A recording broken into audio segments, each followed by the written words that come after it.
Hello everyone again. This talk is coming to us by IndiQus Technologies, and we have Sunando as a speaker today.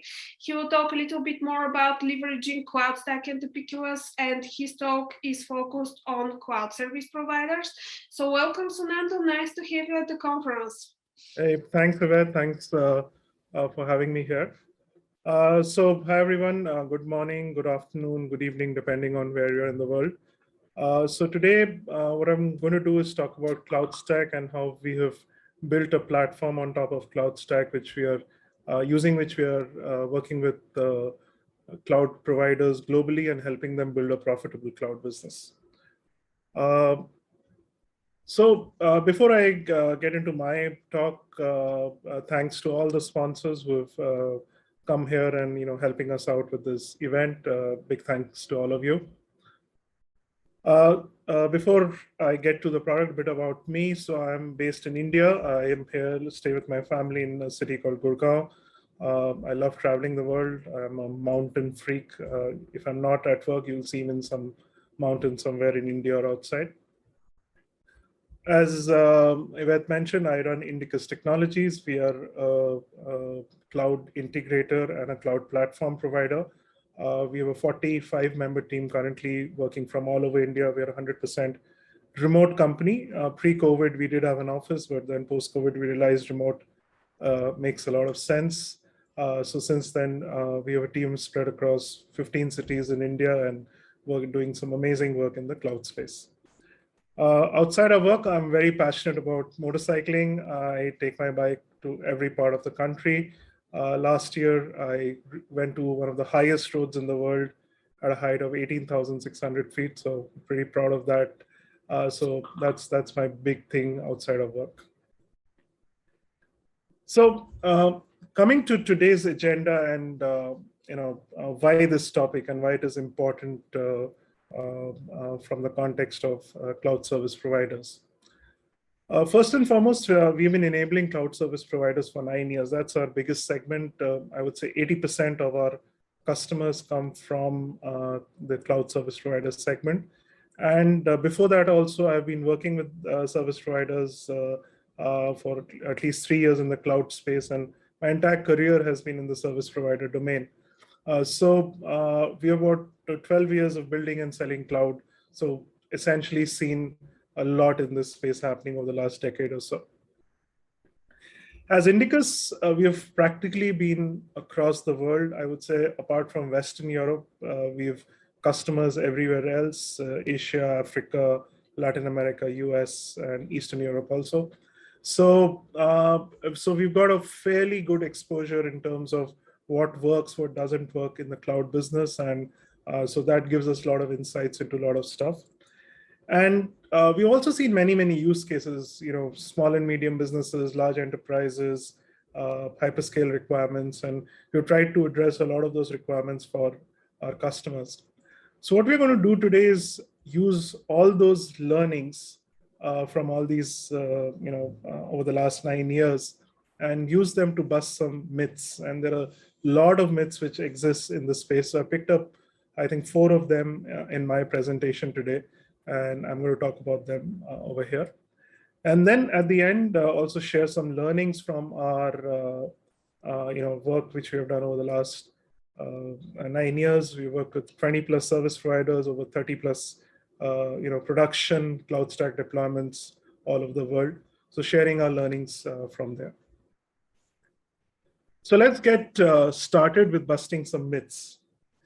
The first myth, which I hear a lot, is cloud is a saturated market and there is no space for smaller tier 2, tier 3 providers. It's the big guys who are dominating this space.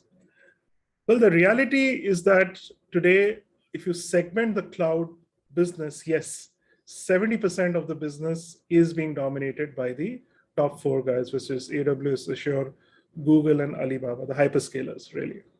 And the next 10 cloud providers take away another 15%. So what is left for the tier 2 providers from a market share percentage is only 15%. But that 15% comes out as a very big number.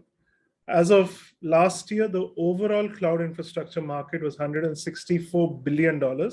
and is growing at a 30% CAGR, which means by the next 5 years, it'll be $600 billion. And out of that, if you take out 15%, that's $27 billion. And that segment is growing at about 27%. So $93 billion. We're talking about almost $100 billion market, which is available to the smaller cloud providers. So don't look at the percentage, look at the scale of the market, the size of the market. It's a huge, huge business. Every trend, every technology that we see today, be it blockchain, be it metaverse, be it AR, VR, anything that's happening, it'll need more and more cloud computing power. And infrastructure is going to be the base for everything. So the more tech-enabled the world becomes, there's going to be more and more demand for cloud infrastructure services. The second myth, which I hear a lot, is we can't compete with hyperscalers on price. Now, this is totally incorrect. Somebody sent me this WhatsApp forward a few days back, so I thought I'll plug it in here.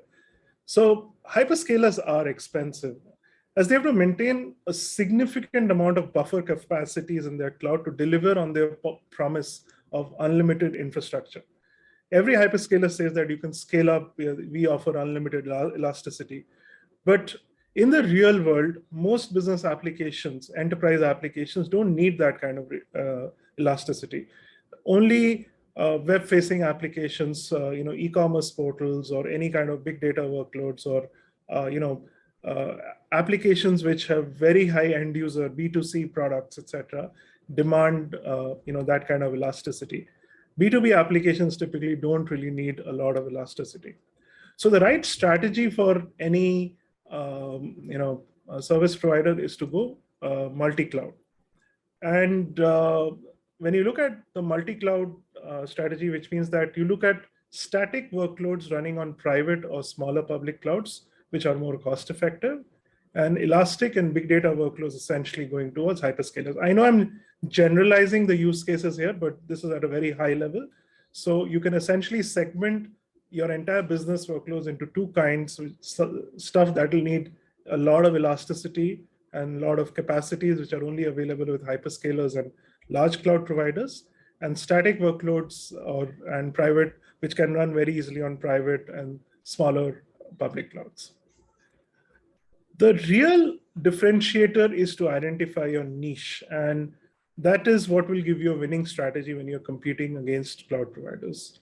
From our customers, what we have seen is either they are focusing on becoming application specialists, like we have customers who are focusing on being SAP cloud providers, or you build a business which is heavily managed services led, where you're not just saying you'll provide commodity cloud services, but also enabling the customer manage that entire service, which today AWS or Azure typically outsources to a partner. You are giving that as an end-to-end service. And last niche which you can look at is if you're also a network services provider, there is a lot of cloud opportunities which are network-led, where you can bundle your network capacities and cloud capacities and create very interesting use cases, very interesting solutions for your customer. So here are some numbers from a, just to give you a context of kind of margins that exist in the cloud base. And this is based on our analysis because our billing platform runs for most of our customers. So we have a fairly good understanding of their revenues and their gross margins. So most of our customers price their service at about 20 to 30% discount over hyperscalers, which is a significant value benefit for the end customer. At that price, they're easily able to make a gross margin of 55 to 60% after the first 18 months. Initial 18 months, obviously, you're building the business, your customer growth is happening, so obviously the gross margins would be lower. But once you've crossed that 18th month, typically it's a 55 to 60% gross margin that they're generating from the business. It's huge. If you look at typically managed services business, that's about a 30-35% gross margin business. Here we're talking about a 55 to 60% gross margin. The real trick here is to build smart. You have to look at how you're building your cloud using as much open source technology as possible. I see a lot of small providers just running to companies like VMware and all, adopting their technology. VMware is awesome software stack, but it's damn expensive. So you have to look at how you can adopt open source and focus a lot on automation in your platform so that you are able to deliver a lot with less people, and look at building everything on software-defined stack. Don't go for legacy appliance-based systems. Prefer software-defined stack where you're able to unlock or unbundle the hardware from the software, which will allow you to scale up very fast. It will allow you to stay away from vendor lock-ins and build essentially a very low-cost, high-performance cloud for your end customers. A small, one of the use cases I wanted to present from one of our customers, they are a hyperscale data center provider in India. They built one of the largest data centers in Asia, about 1 million square feet in Mumbai. They are rolling out 4 more data centers across the country. So they're one of the late entrants in the market. They started their data center in 2020, launched their cloud services only during the COVID period in October 2020. But what they've done is they've picked out their niche, which is the enterprise space. So they focus on large enterprise customers and have built a very, very strong managed services practice over there, along with building a practice of providing SAP HANA on the cloud and SAP's applications on the cloud. So coupled with their managed service and SAP, they've been able to scale their business massively. From their launch, the cloud infrastructure has scaled almost 4 times in the last 18 months. So this is one of the success stories we have right here in India. Coming to the next myth, a lot of people say that you can only build successful cloud businesses in large markets until and unless there is a large customer base, there is a large pool of buyers in the market. You cannot build a successful cloud business. That's as far up from reality as possible. In reality, there are some very, very key business drivers for building regional cloud services in small underserved markets also. First and foremost is the need for data localization. So let me share some statistic with you. As of February 2020, UN does an annual survey on data laws, data privacy laws, data security laws across the world. And as of Feb 2020, more than 130 countries had laws in place around data security and data privacy. Now, to actually make these laws applicable, data residency becomes a primary need. Until unless the data is residing in the country, making those laws applicable becomes a tough task for the governments. So therefore, governments are clamoring for enterprises, for any kind of solution providers to bring the data in country. So even if the market is not very large, whatever customers are there in the market, they need data residency. So building a cloud in any of these 130 countries where the laws exist will automatically get a lot of demand because of data localization. The second factor, which is very important and very old, is latency. Latency at the network level has a very, very high demand impact on the user experience of your application, of your service. So if today, let's say a customer is in somewhere sub-Saharan Africa, and he's running his application out of, let's say, AWS in South Africa, or out of Europe or out of Middle East, they're going to experience a latency in the range of 150 to 250 milliseconds. Whereas if the same service is hosted with a provider in country, that latency drops to 5 to 10 milliseconds. So now a 15x reduction in latency or a 10x reduction in latency has a huge impact on the application user experience. Therefore, any savvy application provider would always prefer an infrastructure which is locally hosted, which is available in country. And it also saves them a lot of cost on bandwidth, because most of these countries run internet exchanges, which are literally free of cost. And all the traffic that comes on that doesn't really get charged. So latency, again, becomes a very, very big driver for adoption of local clouds. And lastly is localized billing. This protects the customer for any kind of fluctuation in the dollar rates or the euro rates, and enables them to have a very predictable ROI on their cloud spends. So if the service provider is locally hosted in the country, they're billing in local currency, and therefore the ROI is very predictable for the customer. So these are 3 very key drivers which makes it very, very lucrative for local ISPs, data centers, telcos to launch in-country public clouds. And we have so many examples of this. Let me give you a couple of use cases around this. So first, I would like to talk about our customer in Nepal. It's a company called Sunando Telecom. They run a cloud called by the name of Datahub. So if you look at Nepal, it is one of the poorest countries in Asia. I think globally it's ranked between 150 and 160. So our customer there launched their first cloud. It was literally the first cloud in Nepal in 2017. And they were also very skeptical when they launched it. They started with a very small setup, about 150 cores only. Started with just basic networking, giving VMs for hosting companies, VPS providers. But they very quickly discovered that there was a lot of demand coming from enterprise use cases. So built out a advanced networking zone, VPC tier essentially. And that is the side which is actually scaled up for them massively. So 5 years hence, they are today the largest market. They're the market leader today. They're growing at about 40% over the last 5 years. Since COVID, they're growing at about 55% every year. And they literally dominate the market today. Their cloud is larger than the next three players combined. So almost 50% market share in the Nepal market. And they run 2 regions across Nepal, and they're scaling up rapidly on their cloud side. One of the biggest differentiators for them has been agility. They've been quick to recognize, while they started small, they were quick to recognize the demand in the market, responded to those demands for new services, new products, and that's really what's responsible for the rapid scale up for their business. A second customer I want to talk about is a large data center operator in Oman. They're part of a large telecom group with multiple operating companies across Middle East and North Africa. So when they started, so Oman is one of the smallest countries in terms of population. And a lot of people thought that the demand, because of sheer size of the economy and number of companies being there, the demand for cloud would not be great. And also they have a high dependency on oil and energy as a sector. So that was another thought that only oil and energy companies may look at cloud services. There won't be other sectors.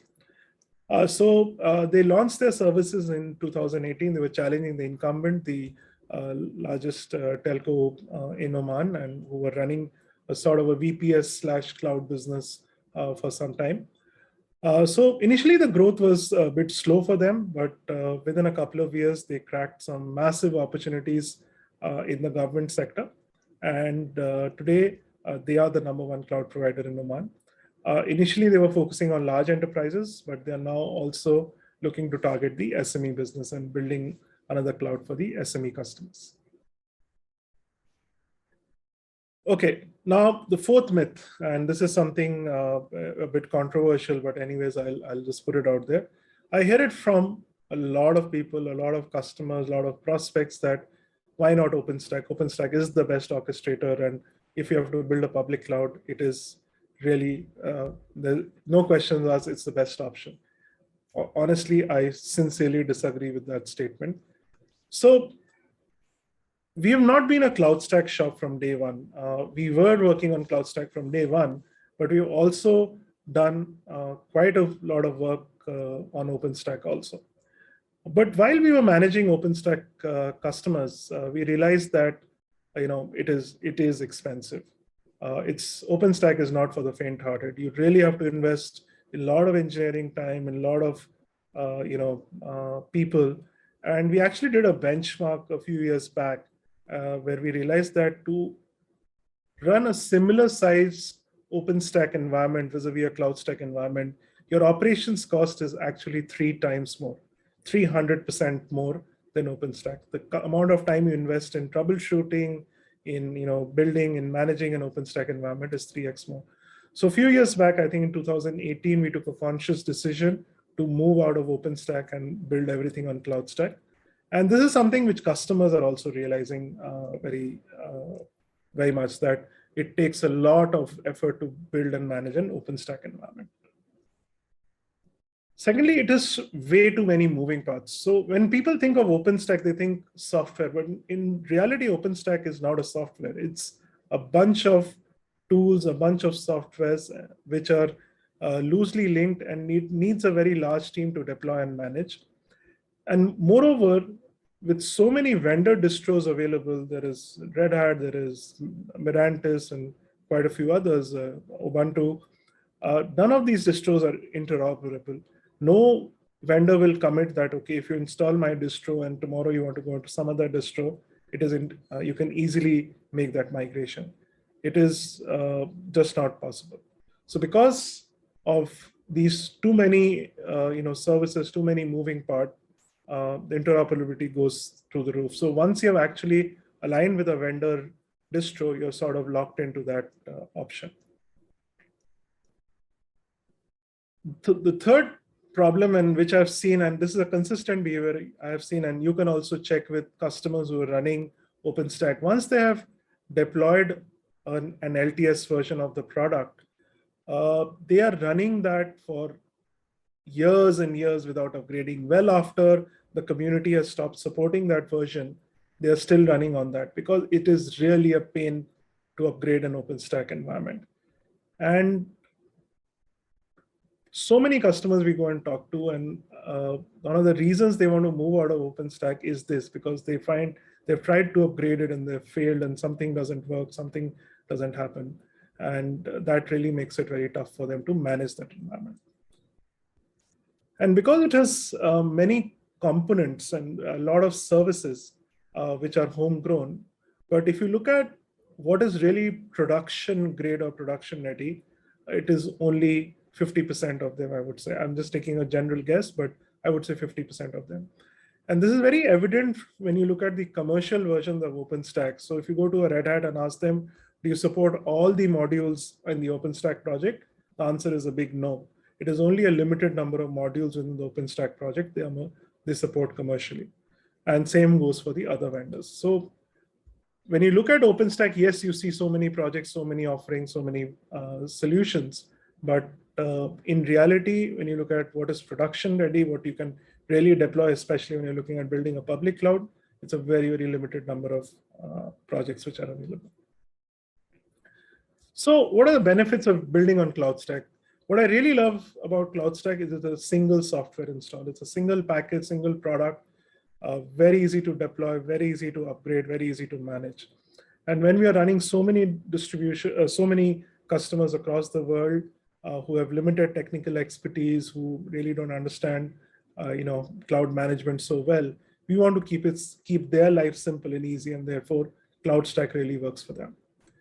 Second part is the plugins-based architecture, which allows any vendor in the world, like we have Linbit, we have Storepool, we have so many other storage vendors who have built plugins for their product in Cloudstack. So plugins-based architecture allows you to use the best of breed technology, which is being developed by so many amazing OEMs across the world, to work with Cloudstack. And if a vendor decides to support Cloudstack and build the plugin for Cloudstack, it really makes it very easy to manage and maintain. So because of the simplicity of the architecture, Cloudstack is also very simple to manage and maintain. And we have so many customer stories over here where customers have either built something on OpenStack or tried to build something in-house on OpenStack and finally decided to go with Cloudstack. The 4 customers of ours with whom we have had the same experience. Now, 4 myths, as I said, I'll talk about now. Some learnings and advice. This is from building 30 plus production environments, 20 plus public cloud environments. So this is some very high level learnings from my side. First and foremost is plan and design your primary storage well. I think this is the single most critical factor in the success of a public cloud. Unlike a private cloud where your workloads is known, you really know what kind of storage demands, what kind of network demands will come your way. In a public cloud, there is really no way of predicting that. So really, you have to plan and design your storage infrastructure to take any kind of customer workload demand. So first and foremost, it has to be flash all the way. Gone are the days when you can do hard disk-based storages in a public cloud. All your hyperscalers by default offer flash storages. So adoption of flash is a no-brainer right now. Whether you want to go for NVMe, that's a cost-based decision. You can still go for traditional SSDs. NVMe even better, but definitely it has to be flash. Then I would always recommend going the software-defined way. There are some amazing software-defined storages available vis-a-vis legacy vendor storages like NetApp, EMC, any of those vendors. Stay away from them. Look at any software-defined storage if you're building it for your public cloud. Moreover, look at storages which are distributed architecture rather than monolith. You distribute your failure domains and essentially enables you to scale out your storage at par with your compute and achieve very good parity on your storage and compute performance. And lastly, prefer vendors who have committed to Cloudstack or building integrations for Cloudstack. A couple of those vendors are here today, Linbit and Storepool. I think you also have Dell. You have NetApp, SiteScale. So there are other storage vendors who are also looking at building integrations. So definitely look at vendors who are building plugins for Cloudstack and who have shown a commitment to building integrations with Cloudstack. Second learning is treating secondary as also primary. So one of the mistakes which we did initially is pushing secondary to a lower tier storage. And that really led to a lot of performance issues.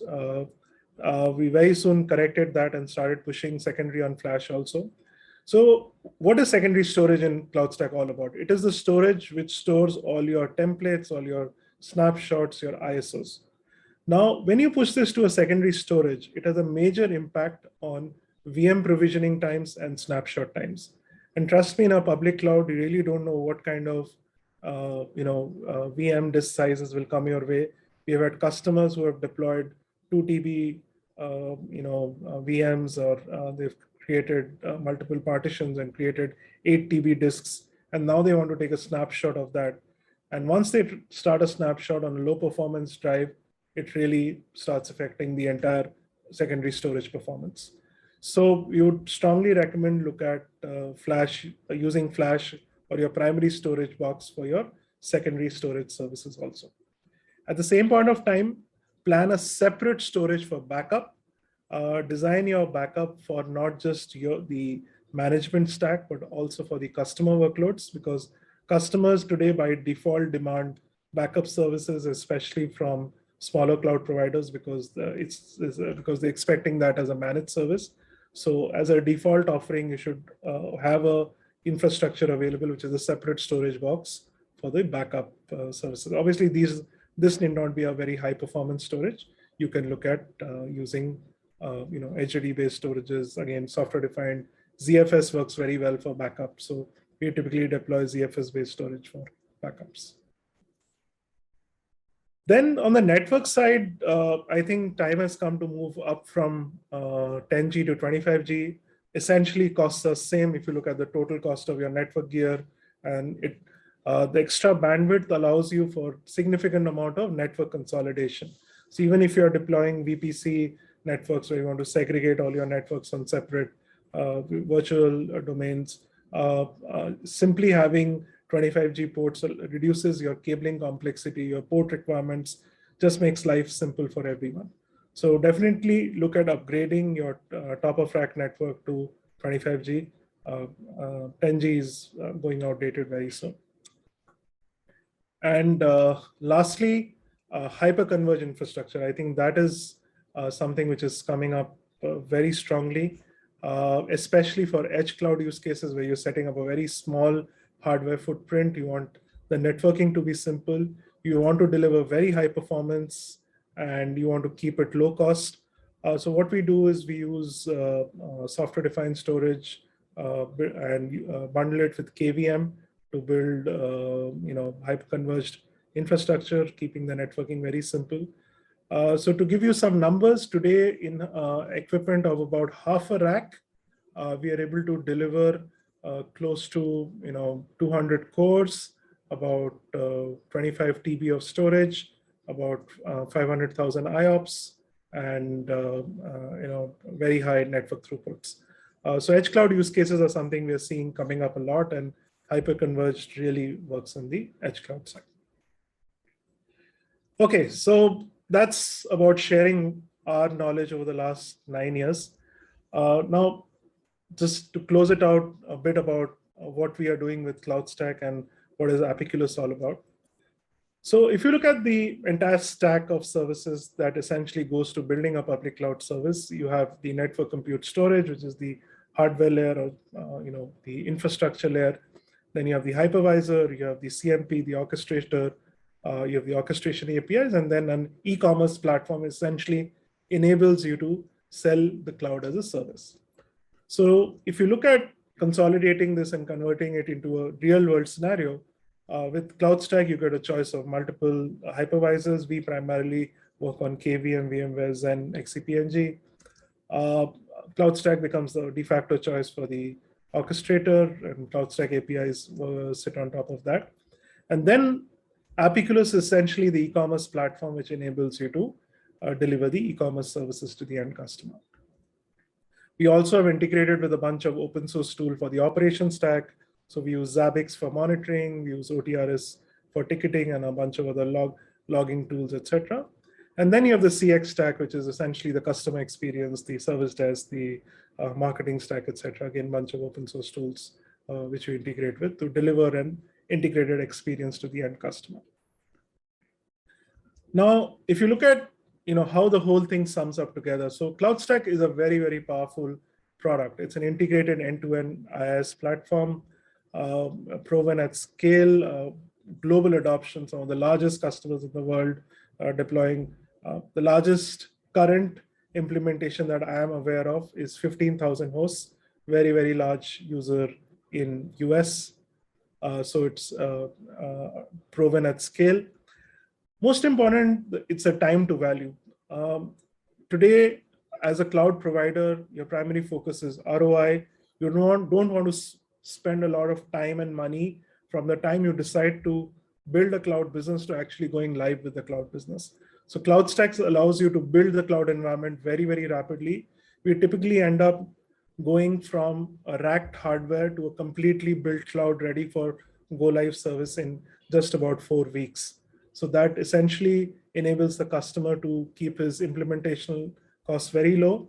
And as I mentioned earlier, Cloudstack is fairly simple to maintain, so the operational costs are also very low. Cloudstack is truly multi-tenant, which is a very, very key requirement for any public cloud. So all the security for multi-tenancy is built into Cloudstack. Really don't need to do much about it.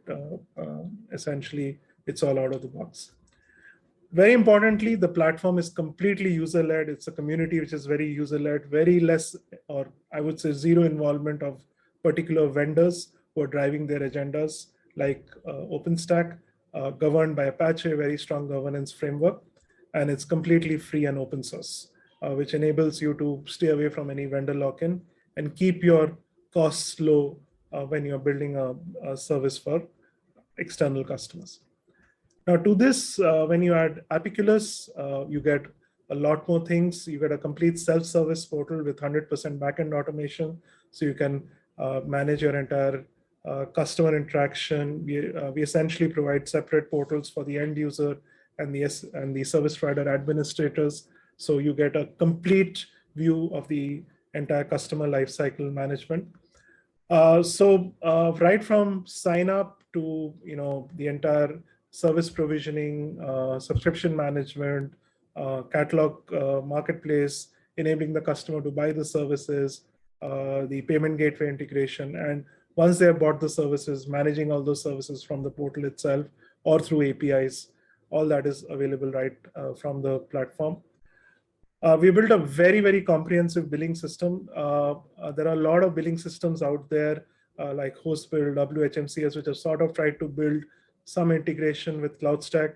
It doesn't work. There are so many challenges customers face with those billing platforms.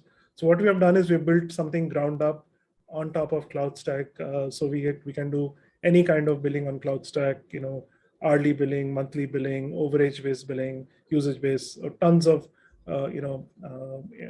variations we have done. On top of that, we have created a very strong catalog management system where you can create pricing catalogs per customer. So you can actually sell the same VM configuration or container configuration at different price points to different customers depending on the discounts that you agree with them. And in their login, they will only see their catalog.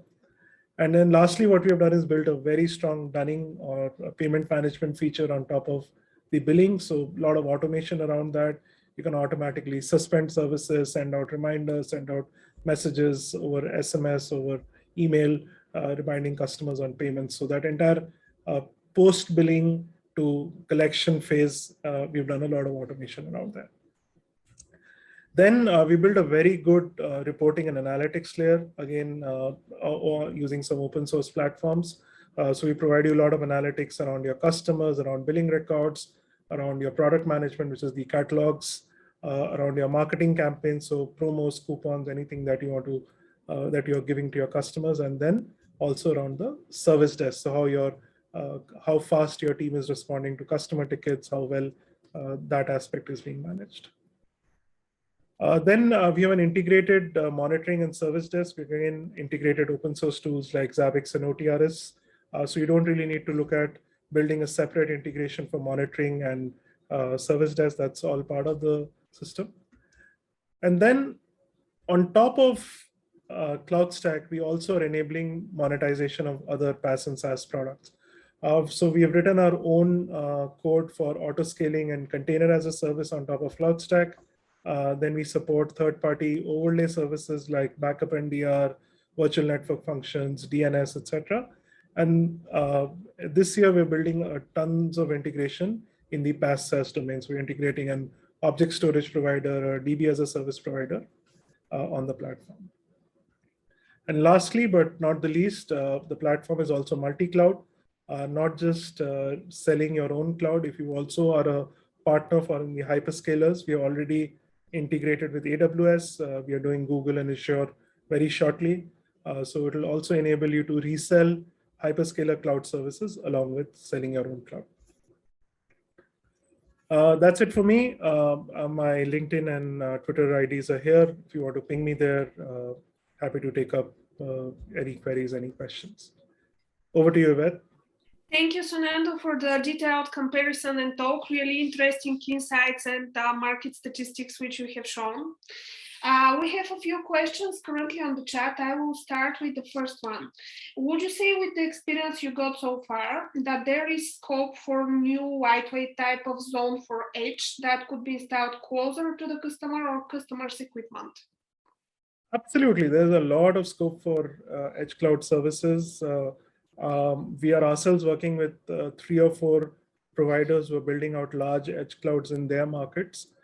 So typically drivers for edge cloud are IoT, gaming, CDN, OTT services. And what's also going to happen is that as 5G adoption happens globally, that is also going to drive a lot of demand for edge services. Because today, the biggest challenge is the last mile in terms of bandwidth, and 5G is going to address that forever. So once that problem gets addressed, the demand and the need, more than the demand, the need for pushing compute closer to the customer will be even more, because otherwise your network backbones will get choked if you have to bring everything back to the data centers. Next question is, do you see any push or transition from customers to ARM architecture? No, not really as of now. I know there are a few cloud providers who have started offering ARM-based storages, but as ARM-based compute, but we haven't seen much yet. In terms of Apiculus, can you share a few more details about the monitoring side of it? Is it based on a known product? Does it have auto discovery for Cloudstack components and VMs? Right. So as I mentioned, we have integrations with third-party open source platforms. So we integrate with Zabbix, we integrate with Prometheus for the container monitoring, and the agents are running on the VMs which pull the data and present it to the customer. Yeah, I think that the monitoring is a hot topic currently in the Cloudstack community, because we also had a survey a few weeks ago about which monitoring solution is used the most in the community. Right. Zabbix has been great for us. We've been working on Zabbix for the last 9 years. I think Shiv, my CTO, he did a talk in the last Cloudstack event in Vegas on how we are leveraging Zabbix for monitoring. Thank you, Sunando. Again, I invite you to the lounge zone so that the people can chat with you and you can have a virtual coffee with our event attendees.